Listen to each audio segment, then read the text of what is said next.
really excited to be here, specifically talking about Facebook Live. It's hard to miss in this city, apparently. I saw a bus and definitely a lot of billboards with Facebook Live. So it's good to see our money at work. Also, it's hard to be on Facebook these days around a big sports event and not see Fox Sports pop up into your feed with some of the most innovative and exciting content, taking us into the locker room, taking us onto the field, and so much more. So with that introduction to my good friend Mark Espineta. Thanks, Rob. Appreciate it. Thank you guys for having me here today. My first time here. I'm sort of shocked at how big this is. They didn't tell me that this was like a real keynote. I'm sorry if we let you down here.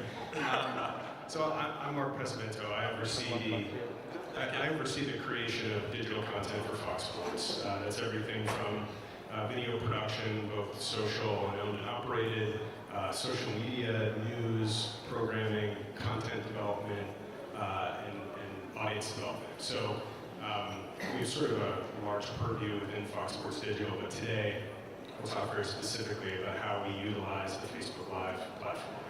Cool. And with that, let's kick it off. And this is kind of highlight what do you use Facebook Live for? And I guess we can kick off with engagement. Yeah. Before we get to that, I just want to sort of set some framework for how we approach things at Fox Sports Digital. We're very closely aligned with our linear sports assets. We have deep rights in soccer. We have MLS. I see the MLS guys here. We have Bundesliga. We have U.S. Men's National Team. We have international tournaments like Champions League and World Cup. So that's one of our major areas of investments in soccer. We also have UFC, NASCAR, NFL, Major League Baseball, Big East basketball, starting next year, Big Ten basketball and football. So that's kind of the framework in which we operate. There are some sports we kind of let go of there in order to line up with our company's priorities. But a lot of what we do is creating shoulder programming for those sports. So we have an original digital video series, a short form video series called At the Buzzer, that we really focus on virality with that. Very short sort of viral clips of the day that we distribute largely through Facebook. But we have verticalized At the Buzzer into UFC and soccer and NASCAR. And so we kind of started with that and saw some of the success that we were having engaging vertical fans. And we branched out from there and creating original programming on Facebook Live. In college football, we have 2 new shows. One of them is with Joel Klatt, who's our lead college football analyst on Fox and FS1. Joel hosts a weekly college football show on Facebook Live throughout the season, sponsored by Dr. Pepper. I see our sales guy sitting there. He'll appreciate the shout out. We also have a NASCAR original show on Facebook Live called Off Track. We have a couple new NFL shows, one with former NFL defensive back Charles Tillman, and one with the former NFL head of refereeing, Mike Pereira. So every Sunday afternoon when the games are over, Pereira will do a live show on Facebook breaking down some of the more controversial moments of the day, which is, nothing drives engagement like controversy. So I guess that's a good jumping off point into sort of what we use Facebook Live for. And engagement is probably, I wouldn't say necessarily the most important, but it's probably primary in terms of how we think about approaching audience. So with Facebook Live, and this is a screenshot here of Joel Klatt and Matt Leinart, former USC Trojan quarterback. Great shot of Matt Leinart. Yeah, Leinart looks really engaged himself, but actually he's deep in thought. He's answering this user question from some guy named Derek Johnson, who feels very passionate about Ohio State, not Washington. So anyway, we use Facebook Live to engage our viewers that are super interested in our vertical sports, college football, whatever, and we fold them into the show so that they feel like this is a two-way communication and that they're not just sort of screaming into the ether, that they have a direct line to, Joel Klatt and Matt Leinart is a pretty cool thing. So the second thing that we use it for, and I actually think that this is the most important for driving consumption, is access, taking people to places where they can't normally go. So this is This was actually a real thing we did. Game 3 of the World Series, we were in the booth with Bill Murray as he sang the 7th inning stretch as Daffy Duck. We were there streaming it on Facebook Live from a phone, right guys? From a phone? Yes, sort of, okay. But we were right there with him. And so what we do is, you know, whether it's Bill Murray or it's in the Dodgers locker room after they won the National League Division Series, popping champagne, or it's with Cub fans in Wrigleyville at a bar, or at UFC 205 with Conor McGregor and his training routine on the floor of Madison Square Garden with, like, you can see the Knicks floor. And it's just him sort of like shadow boxing, almost alone in the empty arena. And we were there streaming it on Facebook Live. And you know, the thing I'd say with the engagement element is, you know, what's so different is the fact that you now have a two-way conversation. You know, for years with linear, it's a one-way dialogue. It's a broadcaster announcing everything that's going on there.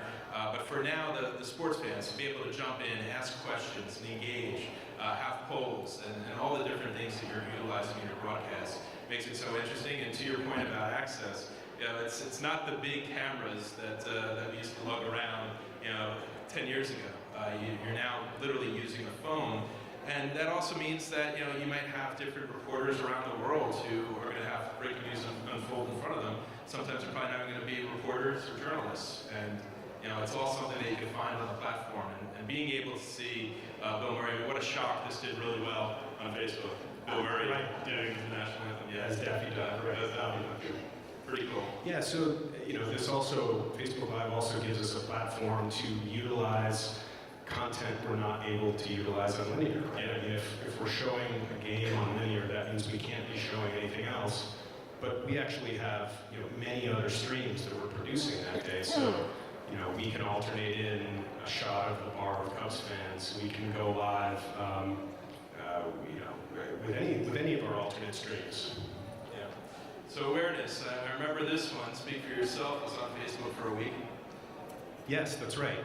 So we use Facebook Live to help promote our new shows. In this particular instance, we actually streamed the entirety of the show for the first week of Speak for Yourself's existence. It was just a great way for us to drive awareness that this show exists, and you can see it on FS1.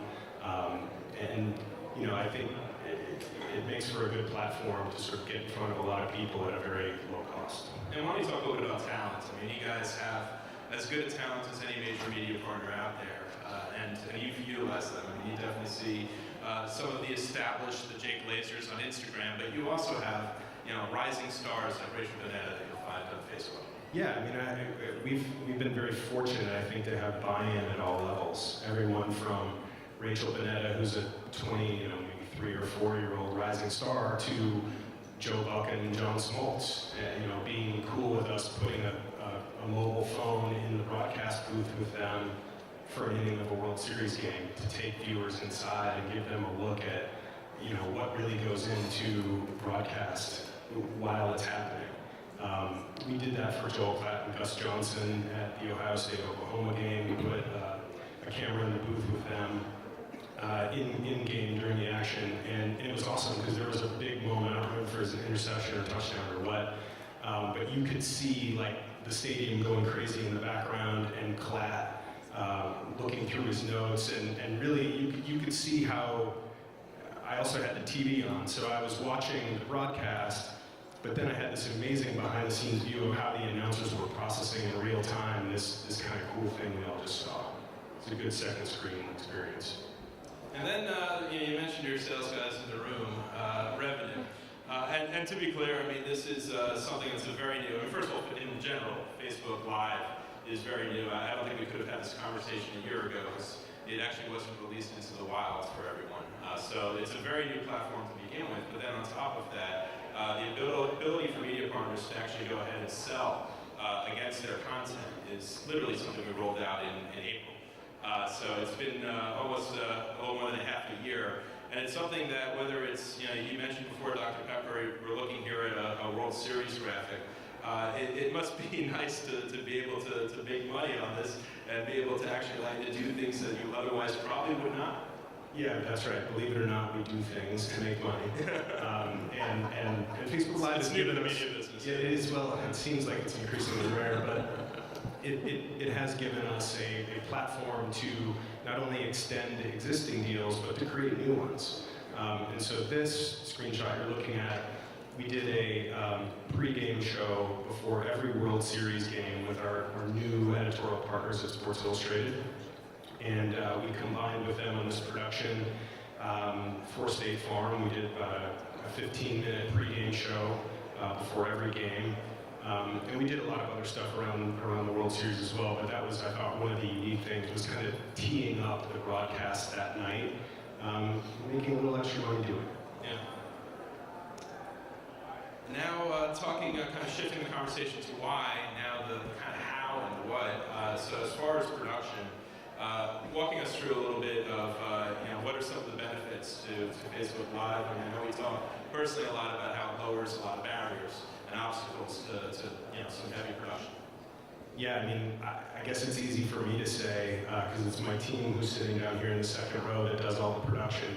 But from my perspective, it does lower a lot of barriers and make it really easy for us to pull off productions that we normally wouldn't be able to. We don't have access to satellite trucks, and now all we need really is a cell phone. But what I love about the platform of Facebook Live is that the tools are really powerful. We can have a full broadcast setup, and we do, as you've seen in our office. We have a two-camera setup, and we can roll in, professional graphics. We can pre-produce packages and roll them into live shows. So that's a way for us to sort of bring more creativity to these shows. And what we're looking at here is a new soccer show that we launched called the Rec League. It's with Stuart Holden, who's a former U.S. men's national team player, and our host, Rachel Bonetta. And this was in Columbus last week before the U.S. men's national team game against Mexico. So again, another example of the ways in which we support our linear broadcast by creating shoulder programming that engages people and sort of stokes their passions for these topics. Yeah, and obviously the graphics, I mean, the lower thirds, it all looks, broadcast quality. Yeah, exactly. All right, next up for infrastructure. Exactly. But so the tools are very powerful, but one of the things that I love is, like, in this case, this was shot on a cell phone. This is last Friday night after the U.S. lost to Mexico in Columbus, and we were in an area of the stadium that it would have been impossible to move our whole setup to, so we just went off a cell phone, and it was great. I mean, it's a different look. It makes it feel more authentic.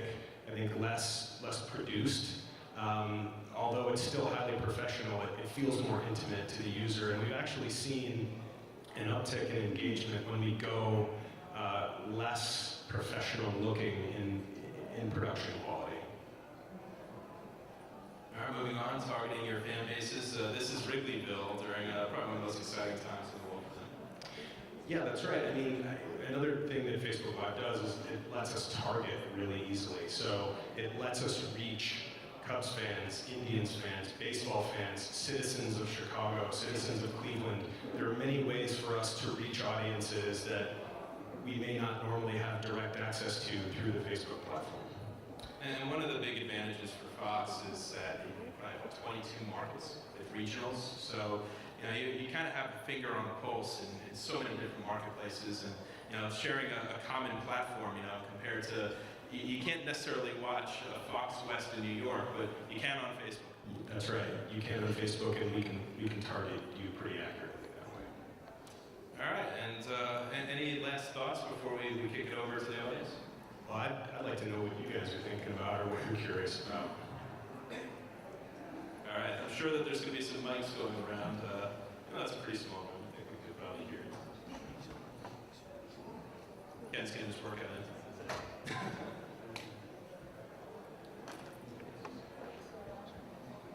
You talked about capturing kind of the moment, using this, being behind the scenes or next to Bill Murray and that kind of thing. Yeah.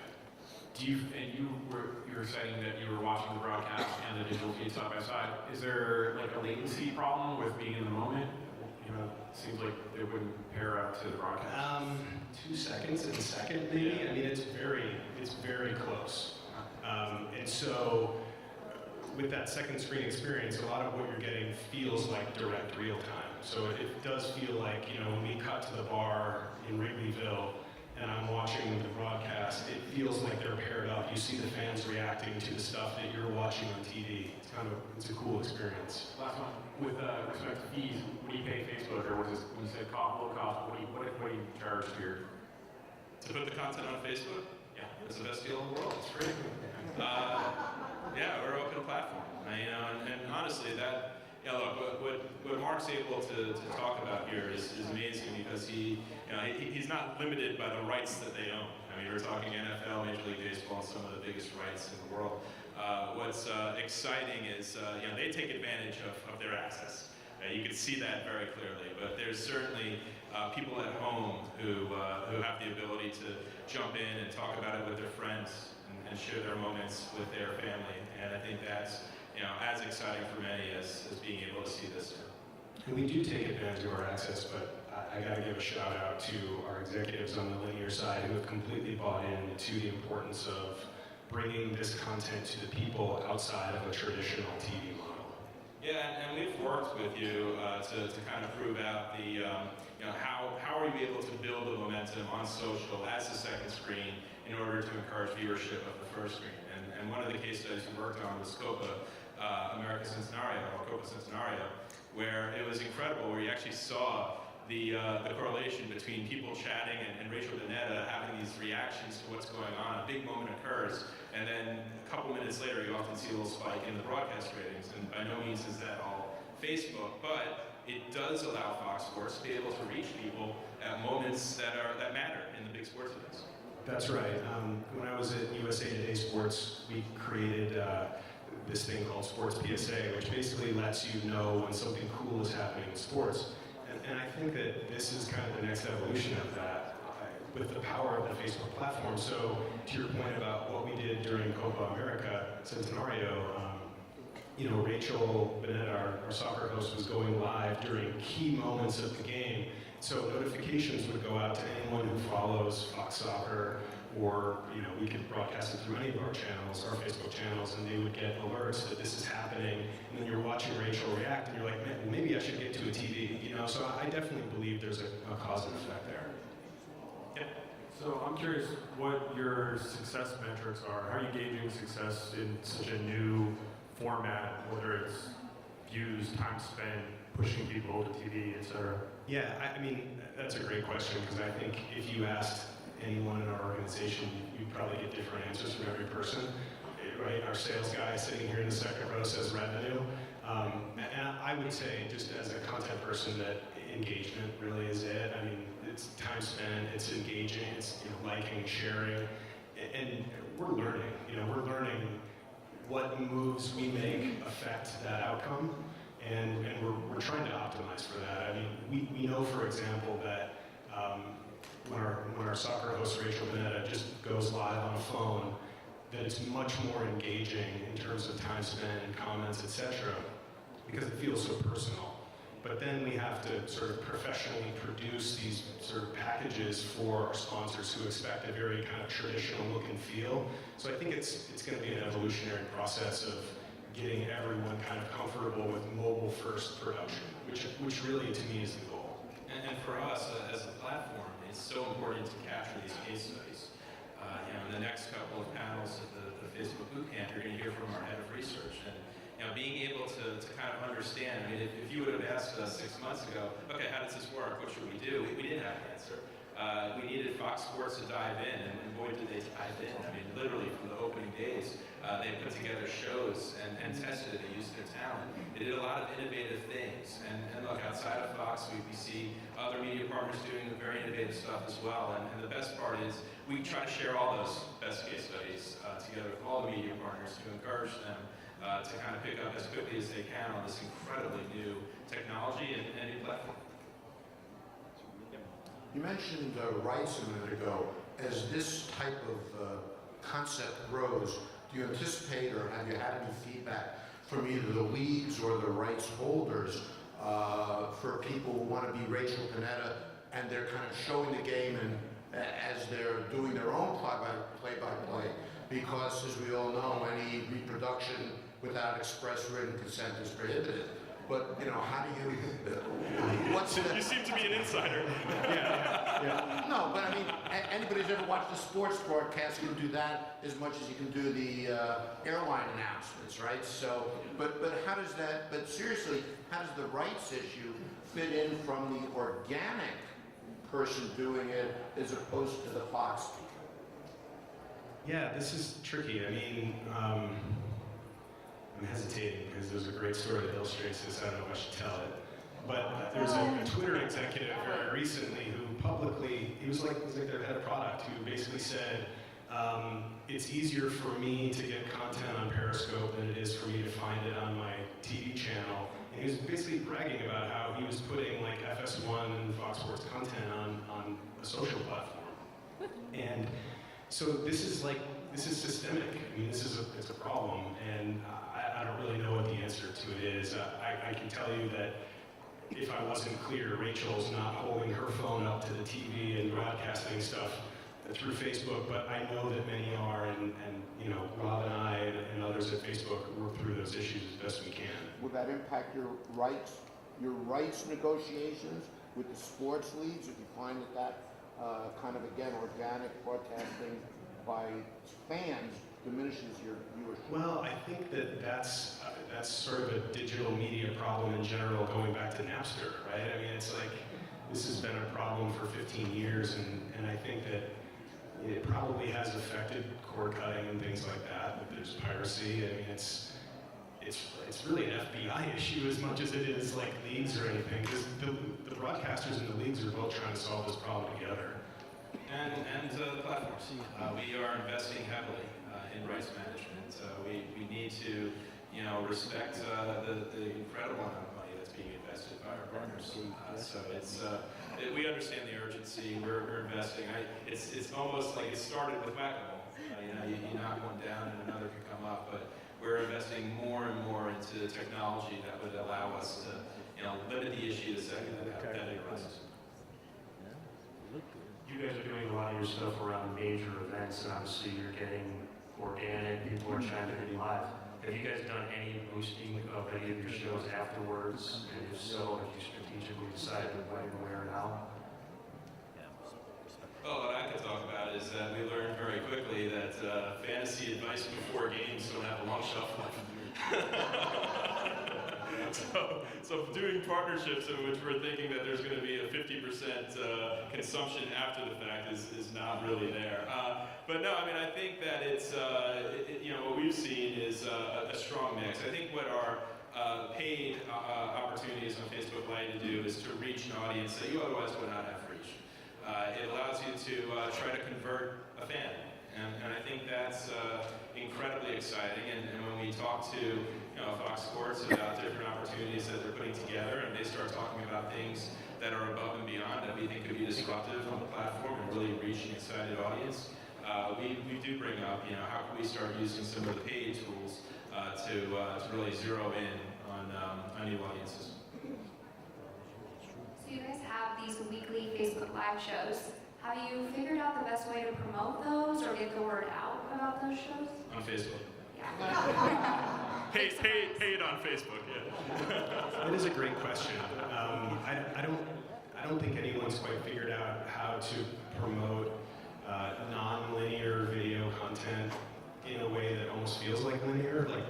Like we haven't cracked the code for driving appointment viewing, essentially. And that's okay, because for the weekly shows that we're producing around soccer or NASCAR or college football, those shows work on demand too. And look, we know it's an on-demand world. Obviously I'd love for people to tune in live, but I'm happy if they watch it all.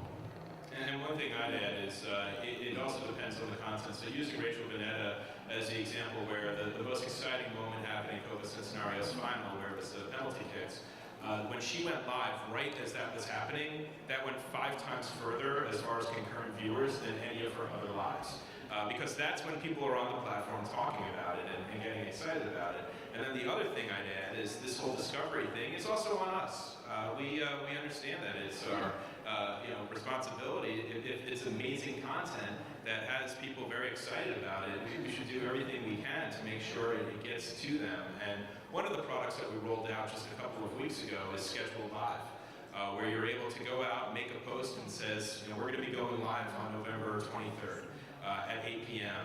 And people could then see it, for over a week and say subscribe. And then 3 minutes before that goes live, they get an alert, and it definitely increases viewership. I'm not going to say how much because my head of research is in the room and I might be wrong, but we have noticed a tangible effect.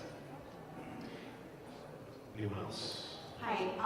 So I noticed that most of your examples are live events. I work for a company that produces shows for later broadcasting Fox Sports. And when we film these shows, we have audience who actually do Facebook Live, and we would tell them, you can't do that because obviously our content is going to be broadcasted later on Fox Sports.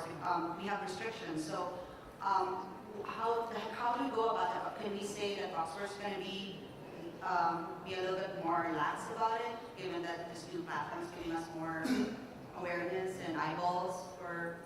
Are you asking specifically about them putting live sporting events on, or? Like I said, we produce like a poker show on TV that's basically broadcasted on Fox Sports like a few months after. While we're filming the final table, audience are actually recording the actual filming on Facebook Live, but we would tell them they can't do that, or at least they can only do a certain 7 minutes or nothing longer than that, or that would be infringing our agreement with Fox. I'm probably not authorized to answer this question. That hasn't stopped you before, Mark. Come on. That's true. I mean, my personal opinion is that really any conversation around your events on TV is good, and that again, I'm not in.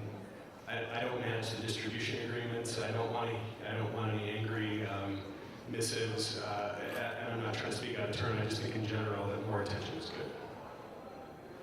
Without infringing on, the one thing that Mark won't go too deep into the weeds on is, they have agreements with affiliates and they have agreements with distributors.